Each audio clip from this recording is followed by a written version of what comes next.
आसंता काली 2 तारिख विजु जनता दल आह्वान देइछि ओडिशार जनसाधारण को वर्तमान जो भारतीय जनता पार्टी सरकार अच्छी तांकर लोक विरोधी शासन जोगुरु लोक हंतसंत होउछन्ति। विशेषकर चाषी कोल सबुठारु बेसी हंतसंत होउछन्ति एवं महिला मानक उपर अत्याचार बढ़ी एवं आईन श्रृंखला परिस्थिति विपर्यस्त होइछि। जो क्षेत्र देखिबो सेही क्षेत्र में वर्तमान समय विफल ही विफल। तेणु ता विरुद्ध रे जनसाधारण भितर जो आक्रोश सृष्टि होइछि, जो क्रोध सृष्टि होइछि, से आक्रोश और क्रोधर रूपांतरित होगा आसंता काली ठारू 2 तारिख ठारू 17 तारिख पर्यंत ओडिशार विभिन्न जिले में आंदोलन कराजिबो। आंदोलन मुंड टेकिबो।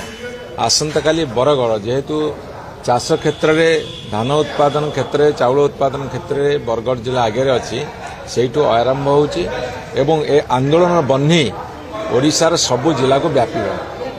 तेणु भारतीय जनता पार्टी सरकार प्रस्तुत रहिबा दरकार एवं भाविबा दरकार हेजिबा दरकार जे लोक विरोधी शासन कले मात्र 1.5 वर्ष भितर एते सेमाने लोकप्रियता हरैछन्ति, एते अनपॉपुलर होइछन्ति। जो लोकप्रिय सरकार बोली कहूतले से वर्तमान लोक विरोधी सरकार बा लोक अप्रिय सरकार रे परिणत होइछि।